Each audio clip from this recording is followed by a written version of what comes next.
कोशिश करते उसके बाद वो कहते हैं कि मैं किस तरफ के इन्वॉल्व होंगे तो फॉरन ये कहता है कांट डू फर्दर, या मैं ज़्यादा बियर नहीं कर पा रहा, जैसे रेजिस्टेंस देने लगता हूँ और मुझे दर्द और ज़्यादा बढ़ जाती है, तो that side is involve side. और फिर उससे आपको आइडिया रहता है कि आइदर द टेनिस स्पाइनल और इंफ्रास्पाइनलिटिस इज इन्वॉल्व।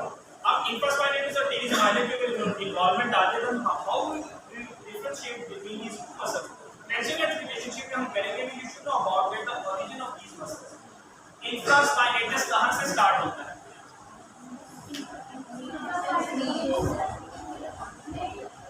ओरिजिन का सेक्शन की बात, क्या सेक्शन बताइए आप?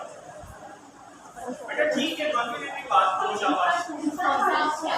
इंफ्रास्पाइनस फोसा वो कहां पर है? ये स्पाइन है स्कैपुला की, ऊपर क्या है? नीचे इंफ्रास्पाइनस। अब इंफ्रास्पाइनस फोसा से इंफ्रास्पाइनलिटिस आ रहा है, इंफ्रास्पाइनलिटिस ऊपर की कहां जाके अटैच होता है?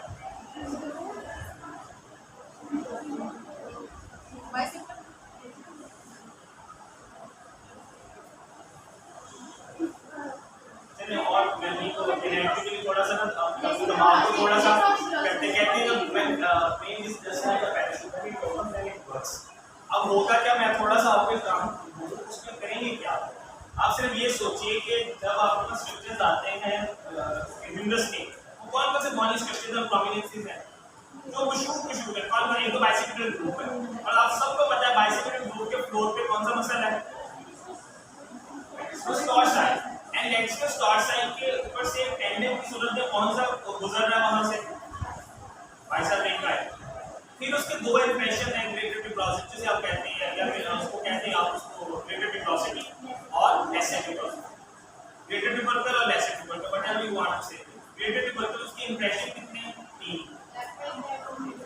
तीन इंप्रेशन थे। अब उन तीन इंप्रेशन में अटैचमेंट कौन सी आती है? Supraspinatus. Supraspinatus, infraspinatus, teres minor, lesser tubercle, subscapularis. ऐसे ही था ना? यही था ना? Supraspinatus, infraspinatus, teres minor, subscapularis on the lesser tubercle. Clear? अब क्या होता है जब आप इसकी बात कर लेते हैं ग्लेनोइड कैविटी, ग्लेनोइड कैविटी के जस्ट अबव की तरफ चले जाएं, सुप्राग्लेनोइड ट्यूबरकल एंड इंफ्राग्लेनोइड ट्यूबरकल। सुप्राग्लेनोइड ट्यूबरकल से जो हेड आ रहा तो कौन सा हेड आ रहा? बाइसेप का, बाइसेप का लॉन्ग हेड। अच्छा ठीक हो गया। फिर नेक्स्ट आपके पास प्रेकोब्रेकियालिस भी है, वहां से भी वो निकल रहा है। तो ये तमाम जो चीजें हैं इनका आपको आइडिया होना चाहिए और आपकी फिंगर टिप्स होनी चाहिए। जब आप इनके साथ आप देख लेते हो इंफ्रास्पाइनलिटिस का यहाँ पे इंसर्शन और यहाँ से होता है, you can say that the patient will do a lateral rotation and आज द पेशेंट थेरेपिस्ट क्या करेगा? प्लेस करेगा इंफ्रास्पाइनस पे, इंफ्रास्पाइनस फोसा पे प्लेसमेंट करेगा। जैसे वो मूवमेंट करेगा आप उसको कैलकुलेट करेगा, अगर वो स्पैज में हुआ, टाइट हुआ तो क्या होगा? पेशेंट फौरन कहेगा मुझे यहाँ पे बहुत सिवियर पेन हो रही है, you can easily diagnose that the basically problematic ये है। और दोनों भी हो सकते हैं। अब स्कैपुला को जस्ट इमेजिन करें, अगर आप लोगों को याद हो उसके रेड बॉर्डर और जहाँ चीजें थी, अगर ये स्पाइन ऑफ द स्कैपुला, इसके ऊपर सुप्रास्पाइनस फोसा, इंफ्रास्पाइनस फोसा है, यहाँ पे कहीं सुप्रा वो नॉच थी, ठीक है? उस नॉच को हम कवर करने के लिए फिर एक लेयर बन जाती है जिसके अंदर सब ये आर्टरीज भी इन्वॉल्व हो सकती है या उनकी कंप्रेशन आ सकती है। फिर जब उसका मीडियल बॉर्डर आप देखते हैं 7 डिजिटेशन है attachment of the costal surface, कौन से वाला? सेरेटस एंटीरियर का, ठीक है? सबकॉस्टल लेवल पे सबस्कैपुलरिस अटैच है आगे की तरफ रिब्स के साथ, और उसकी मीडियल बॉर्डर पे सेरेटस एंटीरियर अटैच है। यस, मीडियल बॉर्डर पे सेरेटस एंटीरियर 7 डिजिटेशन जो कि रोल प्ले करता है किसका नाम? प्रोटेक्शन में और ओवरहेड एब्डक्शन। फिर उसके बाद आप लेके चलते हैं तो ये साइड आ जाती है, that is the lateral side. Lateral side के अपर 1/3 and the lower 2/3, upper 1/3 lower 2/3 के दरमियान में से एक आर्टरी गुजरती है जिसको हम सुप्रास्कैपुलर आर्टरी कहते हैं, वो जस्ट जनरल सी है, ठीक है? उसके ऊपर देखो टेनिस माइनर का आ जाता है और साथ में टेनिस मेजर का आ जाता है। फिर आ जाता है इंफीरियर एंगल। इंफीरियर एंगल से जब आप उसको देखते हैं थोड़ा सा प्रोटेक्शन मिलती है। इंफीरियर एंगल पे जाके जब आप बात करते हैं लैटरल डॉट से कुछ आगे रोटेट होके आते हैं, ठीक हो गया इंफीरियर एंगल। फिर आगे जाके लैटरल डॉट से अटैच करता है कहां पे? बाइसेप्टल ग्रुप पे। स्कैपुला के ओवरऑल आपको याद है, जब आप इस स्ट्रक्चर्स को देखूंगा तो मैं करूंगा क्या? टेनिस माइनर को देखना same I will try to perform this movement, but मैं जजमेंट क्या करूंगा? इधर देखूंगा। अच्छा दुरान मैंने एक वर्ड बोला लेफ्ट साइड पे 1/3 पे ये 2/3 पॉसिबिलिटीज में जो उसको टेक हमारे literature you have to confirm this one. मैं फिर भी देख लीजिएगा कि ऐसा मैं गलत बोल चुका हूं। अच्छा अब ये चीज क्लियर, जब हम king open the door test करवा लिया, उसकी टेंशन एंड रिलेशनशिप देख लिया और मुझे जजमेंट होगी कि प्रॉब्लमेटिक इसका इंफ्रास्पाइनेटस है rather than TV spine, both are basically are responsible to perform the lateral patient. Other tests are on that day I have performed the subscapularis, which I have told you lift off test कहते हैं, push off test कहते हैं, जिसमें मैंने बताया था बातों का गलती में करते क्या है, पेशेंट को कमांड दे दी जाती है ये मैं रोक रहा हूँ, ये लिटिल मूवमेंट पूरी रोक और ये स्टेटमेंट ठीक है, रेजर मैं वो सिर्फ रेजिस्टेंस बेसिस पे ये गलत है, लेकिन जब ये पूरा मुकम्मल यूनिट के तौर पे लेके जाएगा तो फिर उसका पॉजिटिव टेस्ट आ जाएगा सबस्कैपुलरिस। और एक इंपॉर्टेंट बात ये कि अब इनके रिलीज का मेथड के साथ आपको सिखा दूंगा। अगर ये स्ट्रक्चर हमने देख लिया सीरीज वाले इंफ्रास्पाइनेटस और साथ में ये वाले मूवमेंट करवा लें, सबस्कैपुलरिस करवा लें, अब आपके पास और भी कुछ आते हैं जैसा पेक माइनर है, क्लेविकुलर फेशिया, ब्रेकोब्रेकियालिस, ये वाले जो मसल्स आते हैं बेटा ये भी रोल प्ले करते हैं। जब राउंडिंग शोल्डर में आपके पास स्ट्रक्चर आता है अपर क्रॉस सिंड्रोम के साथ, दीस स्ट्रक्चर्स आर वेरी टॉप और इसमें बहुत कॉमन आपके पास एक प्रॉब्लम आता है जिसको हम कहते हैं thoracic outlet syndrome, TOS. TOS का होता क्या है, patient presented with the pain in the whole arm and unable to lift the weight, even वो बहुत भारी भरकम बुक को कहते हैं जब उठा तो नहीं उठाएगा, बकेट उठाना चाहो तो उसके अंदर दर्द पूरे में जा रही है और इस एरिया पूरी रेडिएट कर रही है। And then you have to differentiate between the cervical spine problem, disc compression को नहीं, nerve compression को नहीं, या problem TVS का।